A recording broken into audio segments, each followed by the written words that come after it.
अगर आप इंडिया से हो तो आपको ये पता होगा कि इंडिया में 28 स्टेट्स एंड 8 यूनियन टेरिटरीज हैं। बट क्या आप जानते हैं इंडिया का ब्यूटीफुल स्टेट कौन सा है? इंडिया का स्मॉलेस्ट स्टेट कौन सा है? हम बात कर रहे हैं इंडिया 22nd स्टेट सिक्किम की। सिक्किम इंडिया का 3rd मोस्ट ब्यूटीफुल स्टेट है, केरला एंड गोवा के बाद।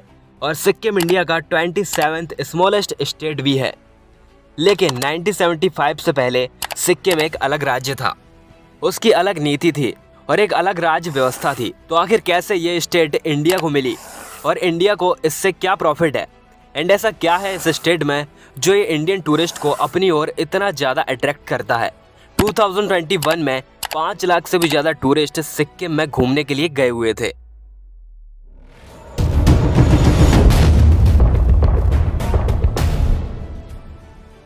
भारत के नॉर्थ ईस्ट में एक पर्वतीय राज्य है जो कि ह्यूमन थंब के शेप का एक राज्य है, जो कि वेस्ट में नेपाल, ईस्ट में चीनी तिब्बत एंड साउथ ईस्ट में भूटान से लगा हुआ है, एंड साउथ में ये इंडिया के पश्चिम बंगाल स्टेट से लगा हुआ है।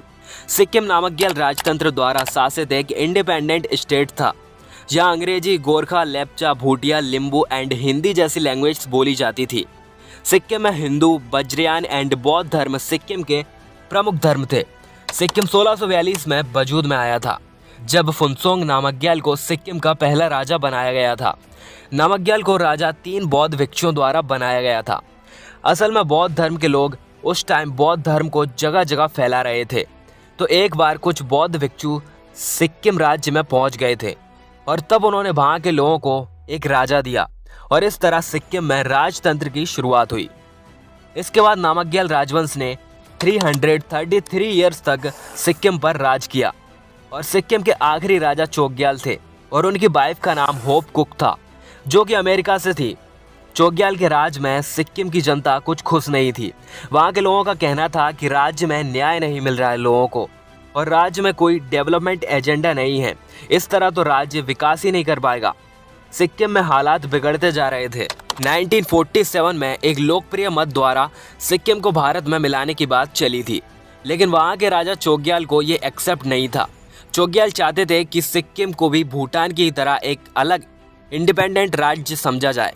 चोग्याल का कहना था कि सिक्किम एक स्वतंत्र राज्य है और सिक्किम को भारत में मिलाने से मना कर दिया था। उसके बाद उस टाइम के current prime minister Jawaharlal Nehru ने सिक्किम को संरक्षित राज्य का दर्जा प्रदान किया। इसके तहत भारत सिक्किम का संरक्षक हुआ। सिक्किम के विदेशी, राजनीतिक और संपर्क संबंधी जिम्मेदारी भारत ने संभाल ली।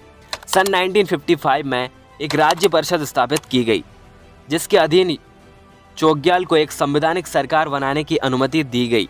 इस दौरान सिक्किम नेशनल कांग्रेस द्वारा पुनः मतदान और नेपालियों को अधिक प्रतिनिधित्व की मांग के चलते राज्य में गड़बड़ी की स्थिति पैदा हो गई और 1973 में राजभवन के सामने हुए दंगों के कारण भारत सरकार से सिक्किम को संरक्षण प्रदान करने का अनुरोध किया गया। चोग्याल राजवंश सिक्किम में बहुत ज़्यादा अलोकप्रिय साबित हो रहा था। सिक्किम पूरी तरह से बाहर की दुनिया के लिए बंद था और बाहरी दुनिया को सिक्किम के बारे में बहुत कम जानकारी थी। लेकिन एक अमेरिकन आरोहक सिक्किम की राजधानी गंगटोक की कुछ पिक्चर्स एंड कानूनी दस्तावेज की तस्करी करने में सफल हुआ था और तब इस तरह भारत की कार्यवाही विश्व की दृष्टि में आई। सिक्किम में हालात बिगड़ते जा रहे थे।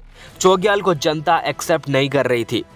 उसके बाद वहां के प्रधानमंत्री ने 1975 में भारतीय संसद को यह अनुरोध किया कि सिक्किम को भारत का एक राज्य स्वीकार कर लिया जाए और भारतीय संसद में सिक्किम को प्रतिनिधित्व प्रदान किया जाए। और फिर अप्रैल 1975 में इंडियन आर्मी सिक्किम में एंटर करती है और मॉर्निंग में सिक्किम के चोग्याल को अपने राजमहल के गेट के बाहर भारतीय सैनिकों के ट्रकों की आवाज़ सुनाई दी। चोग्याल दौड़कर खिड़की के पास पहुंचे और वो देखते हैं कि उनके राजमहल को चारों तरफ से भारतीय सैनिकों ने घेर रखा था। वो देखते रहे और तभी उन्हें मशीन गन चलने की आवाज़ सुनाई दी और उनके राजमहल के गेट पर तैनात बसंत कुमार छेत्री गोली खाकर नीचे गिरे हुए थे और वहां मौजूद 5000 भारतीय सैनिकों को राजमहल के 243 गार्ड्स को काबू करने में 30 मिनट तक का समय नहीं लगा था और 2 दिन के अंदर पूरा सिक्किम राज्य भारतीय सरकार के अंडर में था और वहीं से सिक्किम की स्वतंत्रता की समाप्ति हो जाती है। उसके बाद चोग्याल को उनके महल में ही नज़रबंद कर दिया गया। इसके बाद सिक्किम में जन्म संग्रह करवाया गया, यानी कि सिक्किम की जनता ही फैसला करेगी कि उन्हें भारत में शामिल होना है या नहीं। और इस जन्म संग्रह में 97.5% लोगों ने भारत के साथ जाने का मत रखा और इस फैसले के बाद सिक्किम को भारत का 22वां राज्य बनाने का 36वां संविधान संशोधन विधेयक 23 अप्रैल 1975 को लोकसभा में पेश किया गया। उसी दिन इसे 299-11 के मत से पास कर दिया गया था। वहीं राज्यसभा में यह बिल 26 अप्रैल को पास हुआ और 15 मई 1975 को जैसे ही भारतीय राष्ट्रपति फखरुद्दीन अली अहमद ने इस बिल पर साइन किए और तब से ही नामग्याल राजवंश का शासन सिक्किम से पूरी तरह समाप्त हो जाता है और सिक्किम भारत का एक स्टेट बन जाता है। अब आप सोच रहे होंगे चोग्याल का क्या हुआ। हमने आपको स्टार्टिंग में चोग्याल की अमेरिकन वाइफ के बारे में बताया था। म्यूनिसिपल कमिश्नर BS दास बताते हैं कि उनकी अमेरिकन वाइफ होप कुक की पूरी पर्सनैलिटी एक मिस्ट्री थी। चोग्याल को भारत के खिलाफ भड़काने में उनकी वाइफ का बहुत बड़ा रोल था।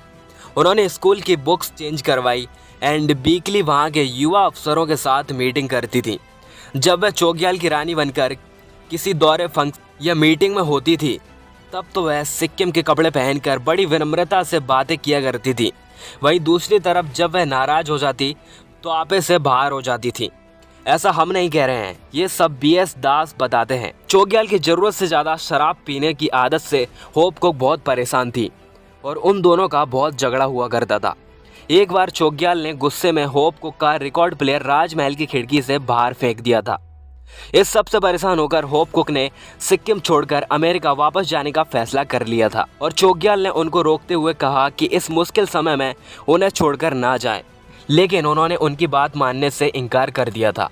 और जब BS दास उन्हें छोड़ने गए तो उनके आखिरी वर्ड्स ये थे, Mister Das take care of my husband.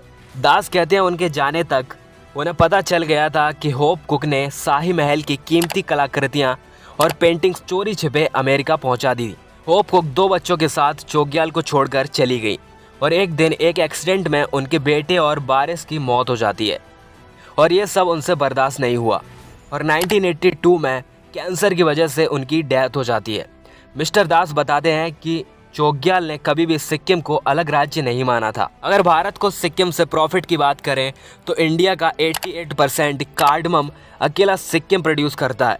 यहाँ टूरिस्ट के अट्रैक्शन की बात करें तो वर्ल्ड की 3rd सबसे ऊंची पर्वत चोटी भी सिक्किम में है। सिक्किम में बहुत सी चीज़ें हैं जो टूरिस्ट को अपनी तरफ अट्रैक्ट करती हैं। अगर वीडियो अच्छा लगा हो तो ऐसी ही और इन्फॉर्मेटिव वीडियोस के लिए बने रहें हमारे साथ।